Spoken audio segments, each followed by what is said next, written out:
こんなもんないの。小砂利はお邪魔り、あっちへお行き。さてと、サービスサービス。あ、そう。Don't let your kids watch it! Hello everybody and welcome back.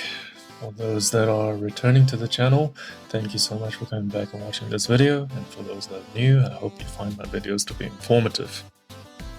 In this video, we're going to be discussing the Toxic Cup. We're going to have a top-down meta-analysis. We're going to look at it in a way that hopefully can help you guys pick certain leads, certain closes, as well as certain switches. We're going to look at 5 good picks for each one with category and look at their individual pros and cons. It is going to be a long video, so I do apologize up front. If you have a cup of coffee, sit down, relax, and yeah, let's get started. So we're going to look at the first section, which is leads. So a good lead is a Pokemon that performs well with shields in play. These are typically very good at applying pressure versus shields, or grants immediate switch advantage because it puts your opponent in a losing starting matchup. And this will help you create the gap for your closing Pokemon to come in and close the match. So starting with the first Pokemon on our list, we have Gliscor. Gliscor is a ground and flying type. It has a very unique typing within the Toxic Cup. It can target fighting types, can target your steel types. It is also good against certain bug types. Now, the one downside for Gliscor is that it heavily relies on the baiting type style of play. By that I mean that you typically would use Night Slash, which is one of its charge moves, to bait out the opponent's shields, which then allow you to come in with the much more damaging Earthquake to finish the job. Unfortunately, this type of playstyle also means that your opponent can guess which incoming move is going to be Earthquake, or if they make a good call and actually shield the Earthquake, you might be in big trouble. Gliscor's unique typing also means that it is weak, extremely weak, Pokemons that pack Ice-type moves. This is the likes of Ice Fang, anything that has Ice Beam, or even Pokemon that have Water-type moves. This is Surf, this is Water Guns, this is a whole lot of other things. Keep these in mind when you use Gliscor as a lead, and don't be surprised if Water types switch in. Now moving on to the second Pokemon on our list, we have Flygon. It is a Ground and Dragon type, another pretty unique typing in the Toxic Cup. Its advantage as a lead is that it puts on a lot of shield pressure because it has Mud Shot as a fast move, which charges up its charge moves very quickly. Another unique advantage it has is that it has a variety of charge moves it can pick from, depending on if you're going to be using its Shadow form or the normal form of this Pokemon that can be obtained by the Team Rocket Invasion Day. You can either have a Shadow form that deals a lot of damage but lacks the bulk, or use its normal form but have access to the Community Day move, which is Earth Power. Earth Power incidentally also charges up very quickly along with Dragon Claw, that it can as a lead put on tremendous amount of shield pressure. The downside of Flygon is that it is not a very bulky Pokemon. If you're using the Shadow form of this Pokemon, it gets even less bulkier. So just remember that it doesn't have a lot of staying power. Because of this, a lot of its wins are actually in a 1 versus 1 shield situation, where you have a shield to cover it. If you don't have a shield, you might actually lose some of the originally winning matchups. Looking at the third Pokemon on our list, it is Wormadam, specifically the Trash form. This Pokemon currently dominates the Toxic Cup with the highest amount of wins versus the entire Toxic Cup lineup. It also has a very powerful fast move in the form of Confusion. The downside of this Pokemon is that Confusion, unfortunately, is a very slow, fast move. This move can feel a bit clunky, especially when you're up against more agile Pokemon. While Wormadam only has one weakness, it is a 4 times weakness against fire. So anything that sports a fire type move will kill it very quickly. Specifically in this cup, you'll be looking at things like Hippowdon that has the move Fire Fang. Also remember, certain flying types have charge moves such as Overheat that can surprise Wormadam. Unfortunately, it also lacks the moveset to threaten certain steel types such as Steelix, which will completely wall this Pokemon. The final challenge with this Pokemon is that it is a very expensive Pokemon to make. Between leveling it and also getting its additional charge move, you can easily spend up to 300,000 Stardust. The next Pokemon we'll look at is Golbat. It is a poison and flying type. It is the most accessible and consistent Pokemon in Toxic, so be prepared to see a lot of it. Its preferred moveset is Wing Attack as its fast move, Poison Fang as its charge move, and Shadow Ball as its other charge move. Although Return from the purified version can also be a very decent choice here. This Pokemon is weak to Rock, Ice, Steel, and Psychic.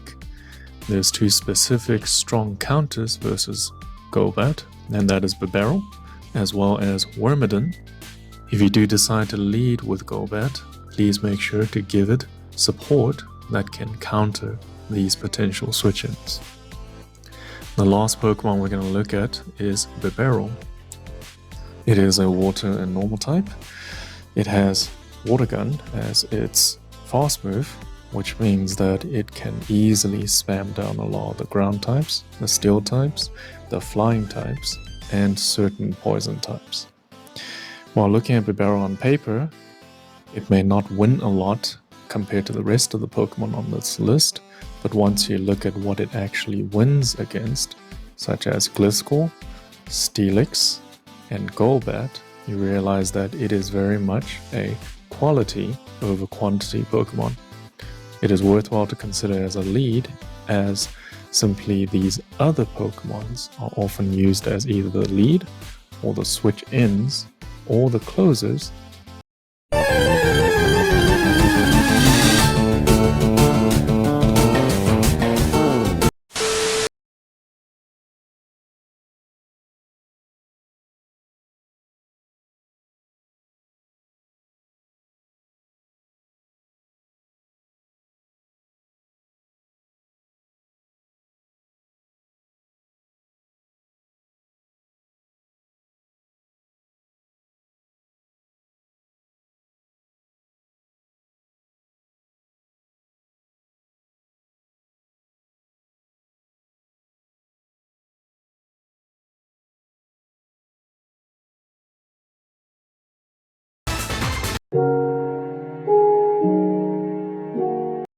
Next, we're going to look at 5 good switches, or switching Pokemons.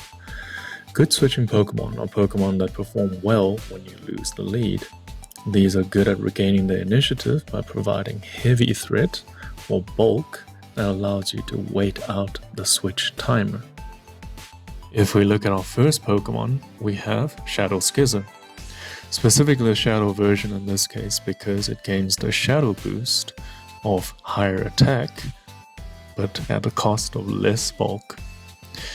Schism in this case will not be scared of things like Wormadam, Gobat, and Flygon. It will also deal a lot of damage to others very quickly.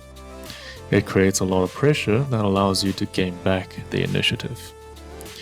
Its cons, however, is that due to the lack of bulk, it does not have a lot of staying power.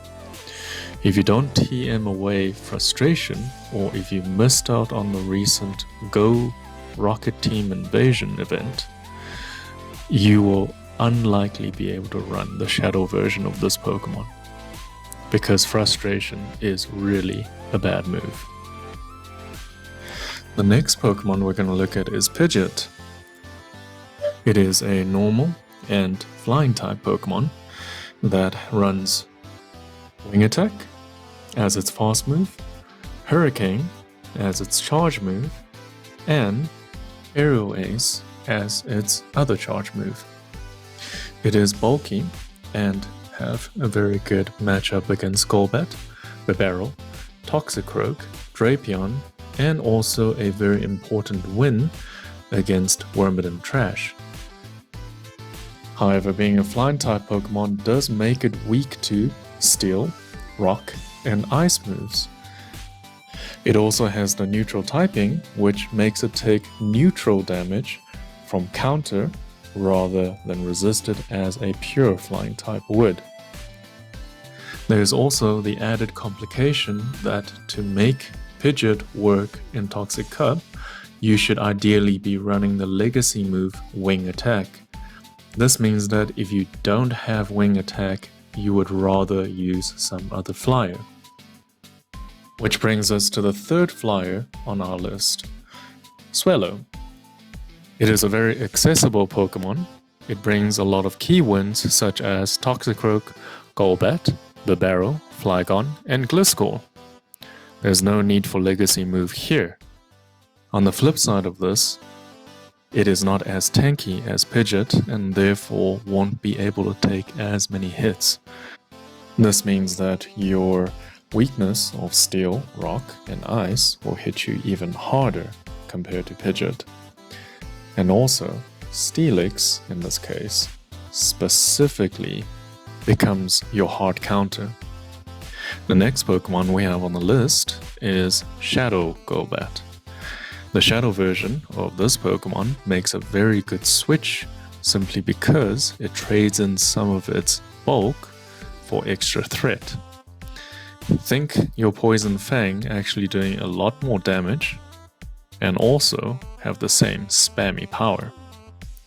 And now your Shadow Ball also matters a lot more.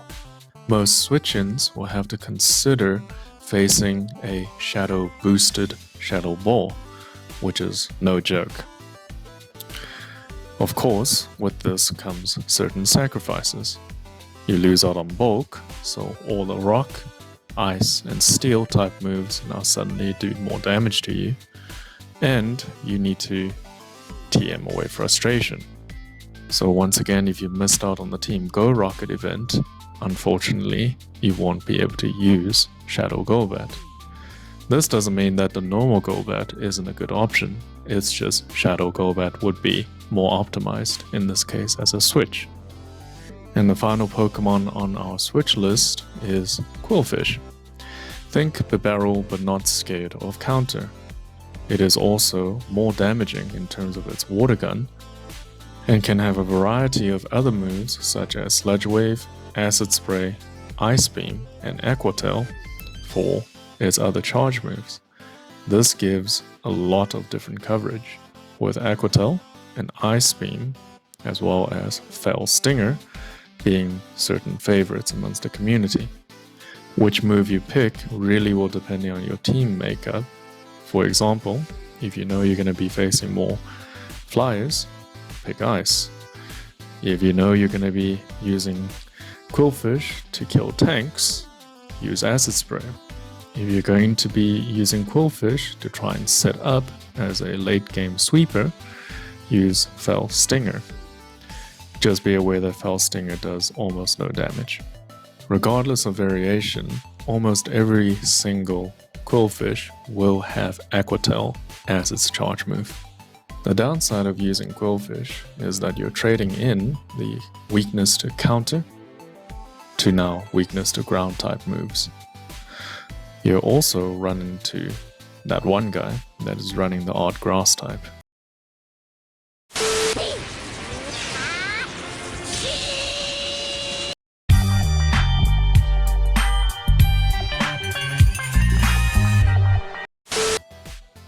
And now we're going to be looking at 5 good closing Pokemons within the Toxic Cup. A good closing Pokemon, a Pokemon that performs well when shields are down. Best used to close up matches, like a winning lead situation, or they have bulk or hard-hitting moves that will help them close out the entire match. The first Pokemon we're going to look at is Cavalier. It is a Bug and Steel type Pokemon that uniquely has Counter as the fast move. Very, very advantageous for its typing. It is essentially like a Toxicroak, but not weak to ground, psychic, and flying types. It has a wide coverage like Bug, Grass, Steels, Normal, Dark, Poison, and certain ground types that may also be Steel types. The only downside for this Pokemon is that it does not have the same type of bulk as Wormadam or Forretress. This means that a lot of its wins are close wins, and a lot of its losses are close losses. It is the quintessential generalist in this case. The next Pokemon is Steelix. It is a ground and steel type. It is one of the more bulky Pokemon within the Toxic Cup. It completely stalls out flyers and Wormadam and will slowly kill them, and farm up energy for hard-hitting moves such as Earthquake and Crunch. Its preferred fast move is Dragon Tail. While Steelix has an impressive bulk along with its defenses, it is also incredibly weak to ground, water, and counter users. So if you match up against a Gliscor or Flygon, you need to hit that switch button. It is also unfortunately one of the more expensive Pokemons to make. Next Pokemon is Wormadam, who is included in the closer list because of confusion. Wormadam is in a unique position where it can act as a leading Pokemon as well as a closing Pokemon. If you are in the position to trap a counter user or any of the other things that Wormadam can beat, it can come in and slowly farm down the Pokemon, while its charge move will be able to be stored up and use against the monster that's going to come in after it kills the trapped Pokemon. The same weaknesses as mentioned earlier will apply here as well.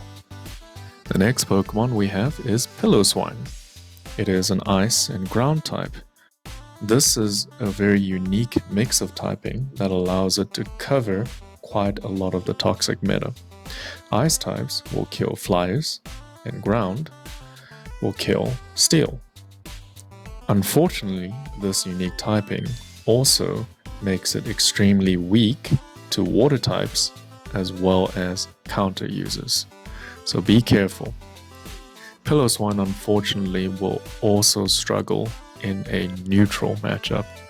Its preferred moveset is Powdered Snow, Avalanche, and Bulldoze. The last Pokemon we have on our list is Drapion. It has a very unique typing in Dark and Poison. It can also run Ice Fang as its fast move, which is very, very damaging to the likes of Gliscor, as well as several other different types of ground types. Because of Ice Fang, it also has a positive matchup versus a lot of the flyers that is in the Toxic Cup meta. In terms of charge move, it can run a variety of different moves. You can use Surf to hit the steel and ground types. You can use Fell Stinger for bug type damage and also get a stat boost. Or you can use my favorite, which is Crunch, which is a dark type charge move that will do a lot of neutral damage. So its unique typing as well as large selection of charge moves does give it a lot of versatility and can keep your opponents guessing. The unfortunate downside to this is that its unique typing also means that you'll be weak to counter, water types, as well as ground type moves. Be very, very careful, as Drapion is not the most bulkiest Pokemon out there. And finally, an honorable mention, we have Toxicroak. I put it down as an honorable mention simply because it can function as a lead, a switch, as well as a closer. It is one of the few fighters that is in the Toxicroak meta. The other one being Heracross, which is also quite good. It is very good against the bug types, the grass, the steels, the normals, the dark, and the poison types. Its preferred moveset is Counter with Mud Bomb as well as Sludge Bomb. This combination of moves means that it can spam Mud Bomb with alarming frequency, and it can also build up to a Sludge Bomb relatively quickly to threaten things that would normally come in to try and kill it. The downside of this Pokemon is that it is not the bulkiest Pokemon. It can take resisted damage and still lose most of its HP. Also, it is double weak to psychic moves. This means that confusion users, such as Wormadon, is going to delete this Pokemon off the map very quickly. So this is our top-down analysis of the Toxicroak meta. Please note that there are plenty of other Pokemons that are also good. Just because they're not on this list doesn't mean that they're not viable. These are just suggestions and picks that I hope will help you with picking a good team and putting it together. Don't be afraid to experiment, and as usual, if there are any questions, feel free to post them in the comments. If you find this video helpful, give it a like. I wish you the best of luck for the upcoming tournament. Thank you so much for watching, and I hope to see you guys soon. Cheers.